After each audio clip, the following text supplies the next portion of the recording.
Nuevamente, muchísimas gracias por acompañarnos en esto que es la entrevista. Yo soy Enrique Chávez, le voy a estar acompañando pues por un rato para darle a conocer los temas importantes, los temas de actualidad.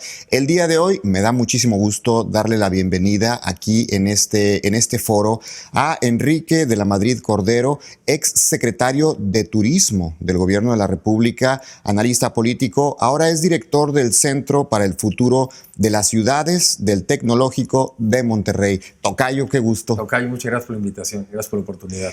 Primeramente, Tocayo, ¿qué andan haciendo acá en Tamaulipas, en la frontera? Tengo entendido que vienes de Nuevo Laredo, de Reynosa. ¿Cómo no? Me invitó la Coparmex, me invitó su presidente. Primero un evento que es importante, muy importante para ellos. Se entregan un galardón a 3 premios en materia de empresarios. Okay. Entiendo que es el del año, el joven emprendedor y a un empresario que también de mucho renombre. Son estos 3 premios. Y entonces me invitan en ese contexto a venir a dar también una plática, una conversación. Nos conocimos en un evento Coparmex Nacional en Tequila, en Guadalajara, en Jalisco, y de ahí salió la invitación. Y a mí me interesa mucho porque es la oportunidad también de venir aquí, de conocer cómo van las cosas en Matamoros, qué está ocurriendo, cómo va la economía. Me interesan a mí esos temas.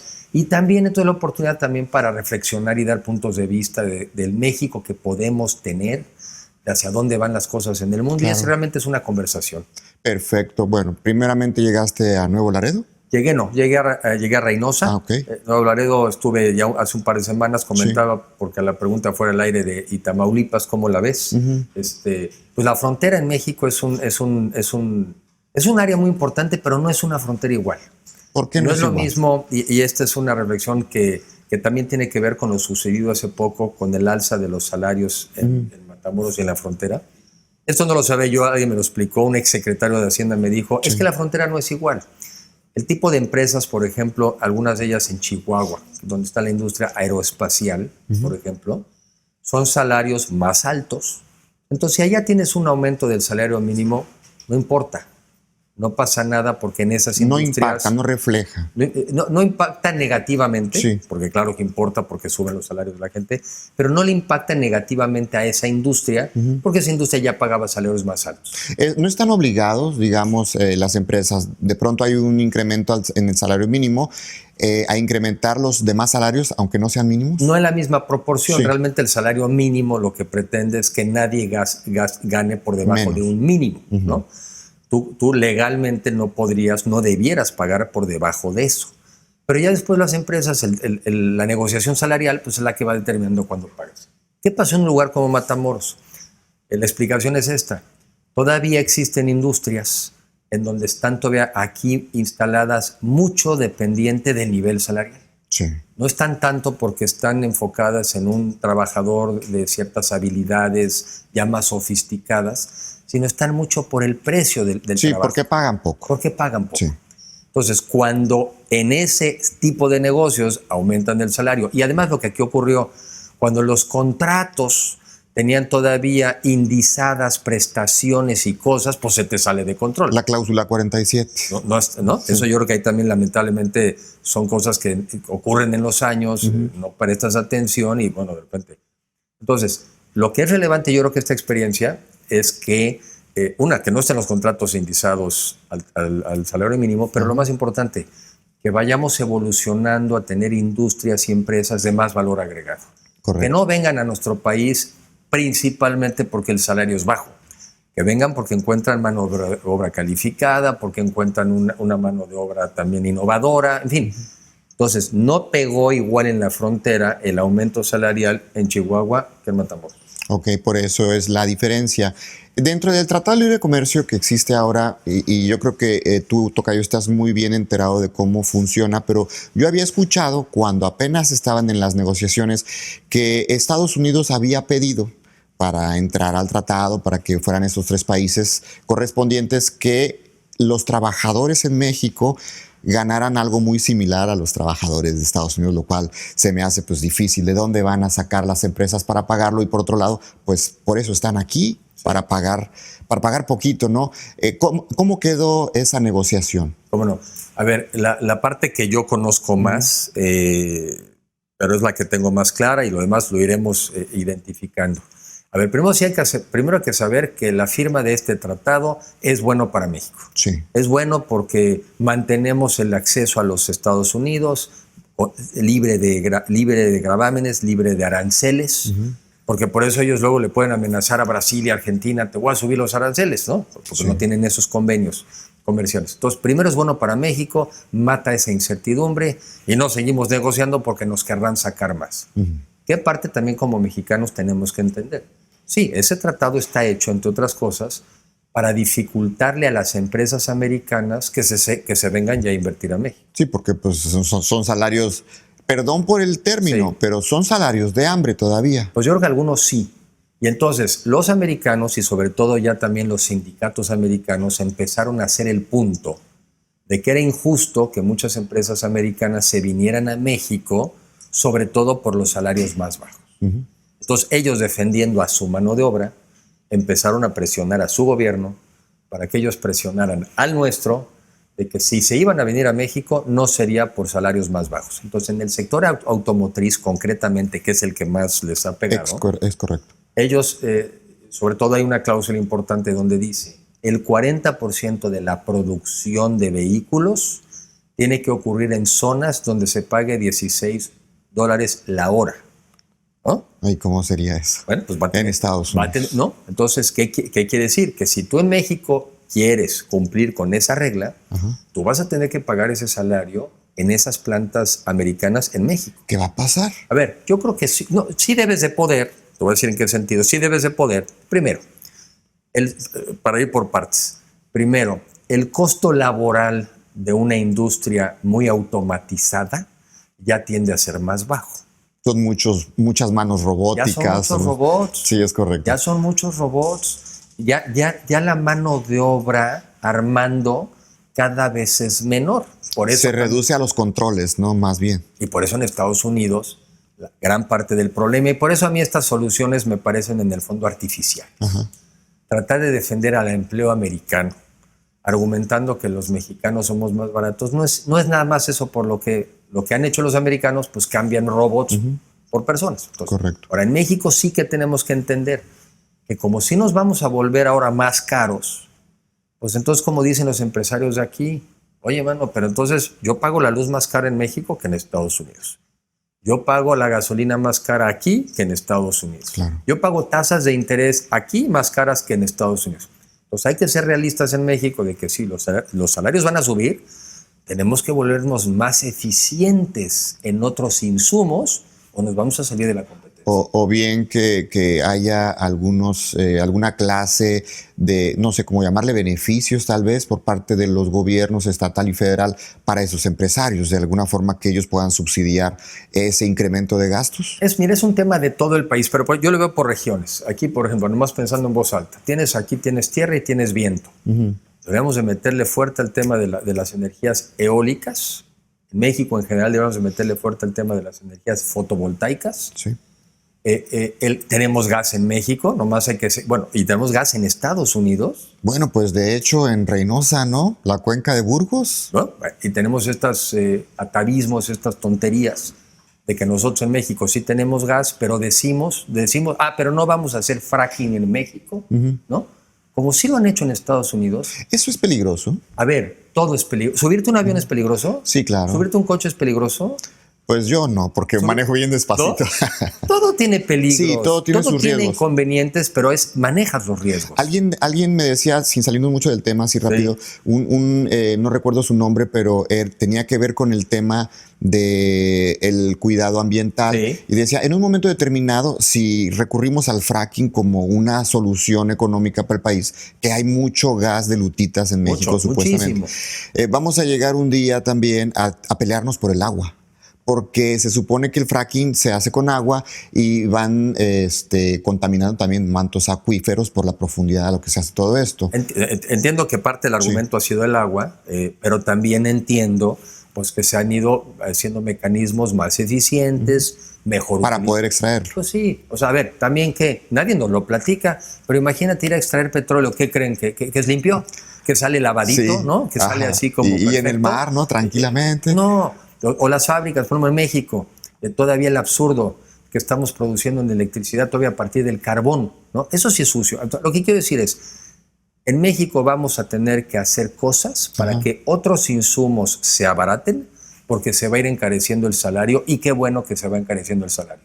Porque en México creo que nos habíamos venido acostumbrando, y en el mundo en general, a tener salarios muy bajos que no te cubren las necesidades básicas. Pero ojo, para no salirnos de competencia y para que no vayan a querer dejar de venir a invertir, sí tenemos que ser más eficientes en otros insumos, o si no, la consecuencia será que se producirán menos cosas en nuestro país. Nos quedaremos sin puestos de trabajo, ¿no? Pues sí. Bueno, y esto, usted como analista, nos hablábamos de sí, ya nos hablábamos de tú como analista económico, ¿cuándo le ves futuro? ¿Cuándo podría ser? ¿Cuándo podría empezar? A ver, todo es cosa, yo creo que todo es cosa de que profundicemos a veces más en los temas, de que nos pongamos de acuerdo en el objetivo, y después ya hablamos de las formas. A ver, el objetivo en México debe ser generar empleos dignos y bien pagados. Si ese, y que tengas una economía que crezca. Si ese es el objetivo, entonces ya te pones a revisar política por política a ver si tiene consecuencias. Ejemplo, en energía. La energía, yo digo que la energía para un país es como el alimento para un cuerpo. Sí. Tú tienes que tener energía suficiente y a precios competitivos. Tú hoy en día tienes a los Estados Unidos energía suficiente, ahora ya exportan por primera vez en muchos años petróleo y los precios son baratos. Si tú quieres, compartiendo las mismas cuencas, compartiendo el mismo gas, no puedes justificar que ellos sí sean capaces de tener energía más barata y a precios competitivos y nosotros no. Hay que quitarnos esos nos. En México a veces yo creo que es mucho de sí, pero no. Okay. Sí quiero crecer, pero no con estas cosas. ¿La política nacional en ese sentido, en el sentido energético, va por el camino correcto? Desde mi ángulo, no lo suficiente. Okay.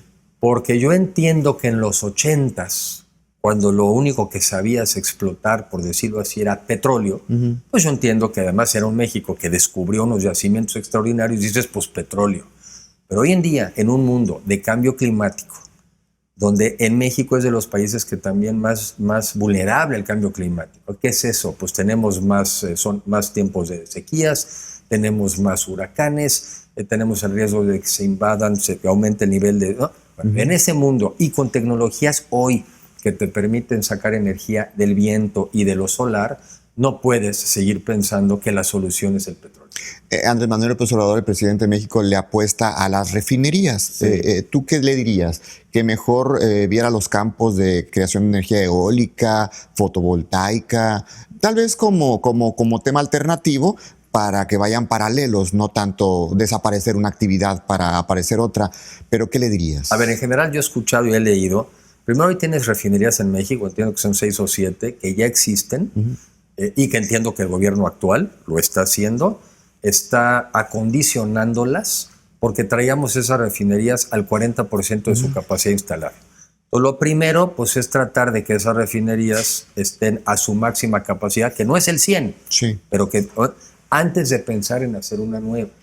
Sí. Porque hay mucho debate de si hay nuevas o no hay nuevas. Hasta donde yo entiendo, en el mundo no hay muchas nuevas. Lo que hay es incluso exceso de capacidad de refinamiento, ¿no? Entonces, desde mi ángulo, hoy en México tendríamos que ya apostarle más a las renovables, tendríamos que venir a sacar el gas de aquí, tendríamos que sacarlo con fracking, tendríamos que hacer muchos gasoductos por el país. Donde llega gas, hay industria. Donde no hay gas, no hay industria. Tendríamos que ser capaces de llevar gas a todo México, si quieres que haya industria. Y simplemente, pues, ver cuáles son las tendencias del mundo. México también ha firmado convenios internacionales donde cuando menos el 35% de nuestra energía tiene que ser renovable.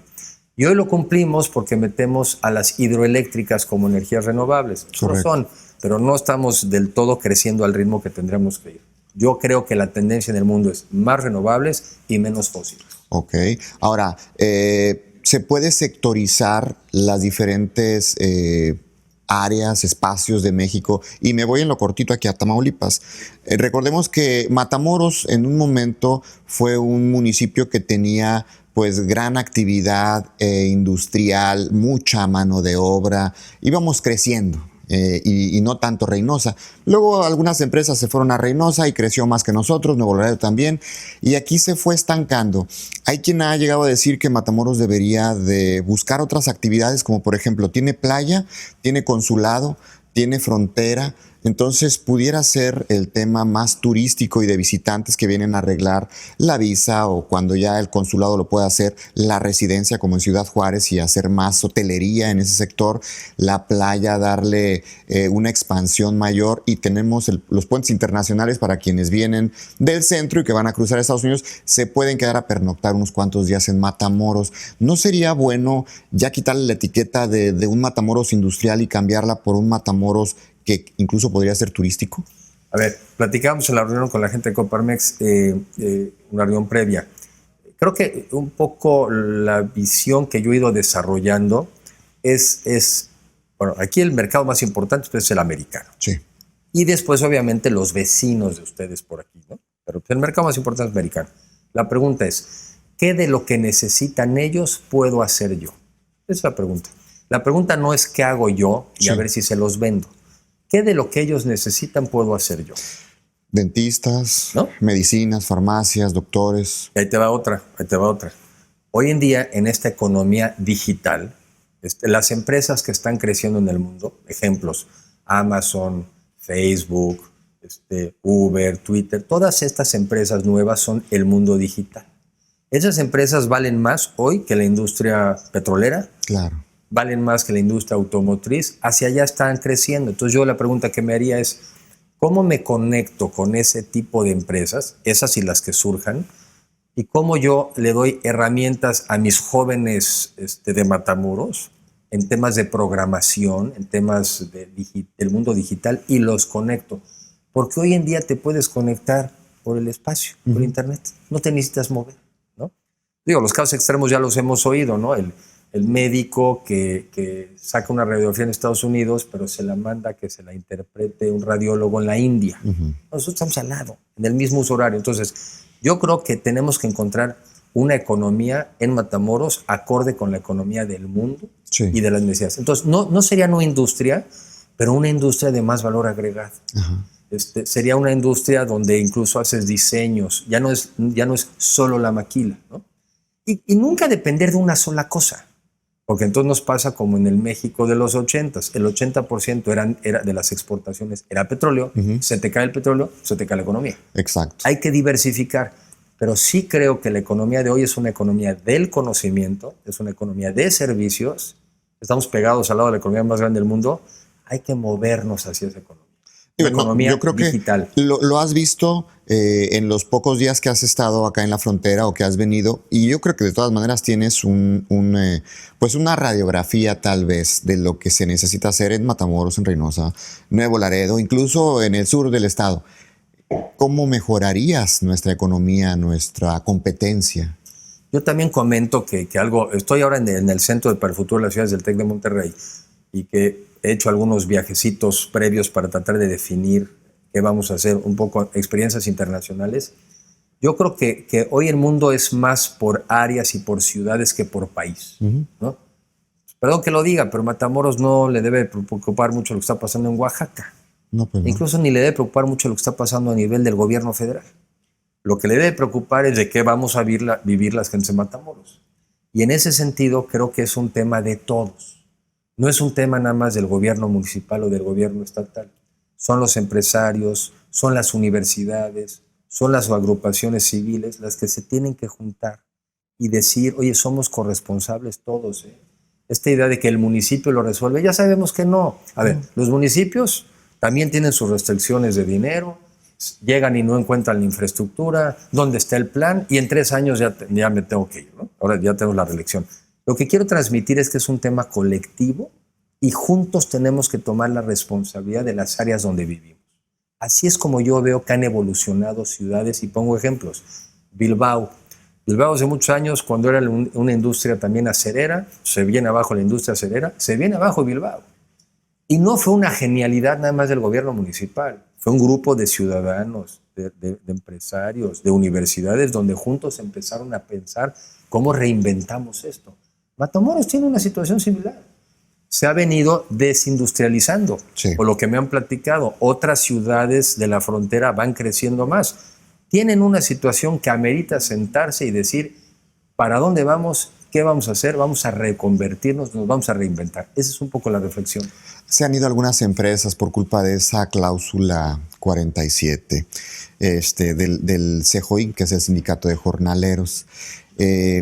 ¿Tiene remedio eso? ¿Cómo se puede revertir en un contrato colectivo algo que de hecho ya están pensando desde ahorita? Muchos que van a tener un bono otra vez el año que entra en su salario anual, y esto a lo mejor puede ahuyentar a otras empresas a querer irse. ¿Tiene remedio en el tema si lo hace jurídico? uno sin cuidado, pues más que el bono pierden la chamba. Como muchos, ¿no? Como muchos. O sea, lo perdieron. a ver, aquí se dio un fenómeno, repito, donde buenas intenciones, malos resultados. Oye, ¿era buena intención aumentar el salario 100%? No sé si 100%. Sí aumentó 100% ¿no? el salario Pero mínimo me aquí en refiero, la no frontera. sé si podían aguantarlo al 100%. Sabe que no todos. Yo creo que de lo que se trata es también ser realistas y en esta negociación, oye, ¿aguantamos otro igual? Pues no lo aguantamos. No consultaron a vamos. nadie las autoridades. Pues son de esas cosas que digo, buenas ideas, buenas intenciones, luego malos resultados. Otra vez, porque la frontera mexicana no es todo igual. Sí, sí. Porque lo que hiciste en Chihuahua igual no le impactó a la industria aeroespacial, pero aquí sí le pegaba muy fuerte. Esa no la pueden volver a repetir a ese ritmo. También creo que las industrias tienen que modificar sus contratos pues, para que no estén indexadas las prestaciones. Porque entonces va a ocurrir lo contrario. Para que no tenga ese impacto, pues ahora no subimos el salario, no subimos las prestaciones, ¿no? Pero por eso aquí se tienen que ir moviendo a industrias de mayor valor agregado, donde no te impacte si aumentaron el mínimo, porque estás en otro segmento. Se dice fácil, no lo es. Hay que ir a buscarlas. Y también hay que trabajar en temas que ni modo, en México tenemos que trabajar el tema de la seguridad. Claro, ese es un tema importantísimo. Yo creo que es parte de lo que vas a platicar en tu conferencia el día de hoy. ¿De qué va a tratar? Pues mira, de estos temas, de tratar de conversar cuáles son las tendencias del mundo, de que por un lado es una economía digital, global, con enormes oportunidades, pero que nos tenemos que preparar para sacarle ventaja. Y que sobre todo mucho parte por una educación, no la tradicional, por cierto, sino más bien una educación que te dé las habilidades para poder ser empleable. Encaminada, ¿no? Sí, digamos que ¿no? tenga un propósito ya. En muchos países ya casi está de la mano de la fábrica me dice qué necesito, eso es lo que te doy. Los servicios saben qué tipo. Mira, te doy un ejemplo. Google, a nivel internacional, ya no te está exigiendo el título profesional para contratarte. Ya descubrió que es irrelevante. A veces podemos tener algunos el título y no tenemos las habilidades. Google, por poner un ejemplo, pero hay otras también, que te están dando cursos en línea, que te están permitiendo hacer estudios en línea y después solicitar el trabajo. Lo que yo estoy un poco, mi tarea que me he asignado es, te vengo a platicar cómo van las cosas, cuáles son las tendencias internacionales, cuáles son tendencias también del país y cómo si nos subimos a eso nos puede ir bien a todos. Ahora, no lo hacemos, nos va mal, ¿eh? O sea, aquí no hay de, bueno, si no pasa nada, no, sí pasa algo. Se me vienen a la mente unas cuantas carreras que tal vez ya no serían una opción por lo pronto en un buen tiempo. Pues tal vez incluso el periodismo, leyes. Sabes que ya hay, tú ya lo habrás visto, ya hay conductores también de inteligencia artificial. Claro, Sí. todos estamos siendo sustituidos todos, ¿no? Todos unos más que otros, estamos en riesgo. Pero también están surgiendo actividades de las cuales hoy ni sabemos. O sea, así como desaparecen algunas profesiones tradicionales y no volverán, también están surgiendo cosas. Ese es el reto, que sepamos cuáles y para dónde, siento yo. ¿Qué es ahorita lo alternativo? ¿Qué le dirías a los jóvenes? Estudien esto. ¿Qué les dirías? Yo diría que tenemos que sobre todo, a ver, en un libro que leí que se llama algo así como El mundo es plano, que ya lo leí hace tiempo de un señor Friedman, él dice, primero, preocúpate de que no estés en aquellas carreras o en aquellas actividades que sean fácilmente sustituibles por una máquina, ¿no? Un trabajo en una fábrica poco sofisticado es sustituible. Sí. Y más si de repente llegan y te dicen artificialmente y ahora vamos a subir los salarios. Es sustituible por una máquina. Habilidades que tienen que ver más con trabajar en equipo, con temas más de abstracción, temas de servicio. Por ejemplo, yo que estuve 3 años trabajando en el tema del turismo, Sí. no es tan fácil que mañana te sustituyan a la agente de viajes, no, la agente de viajes es mal ejemplo, porque ahí sí tienes otros. Al mesero, el trato humano, ¿sí? Las áreas administrativas, la gente con habilidades gerenciales, yo creo que es menos sustituible que el que puedes sustituir por una máquina. Sí, claro. Y hoy en día en el mundo no necesitas esperarte a la gran carrera para tomar a veces cursos más cortos y ser empleable. Y después la idea es que te sigues entrenando el resto de la vida para ir mejorando. Pero la carrera tradicional va a la baja, va a la baja. Va a la baja la carrera tradicional.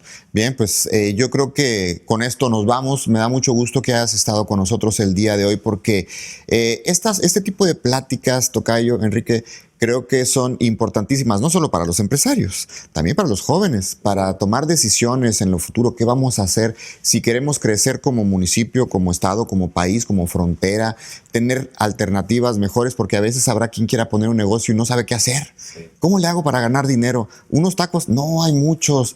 ¿Un taxi? No, pues hay miles en Matamoros, ¿no? Sí.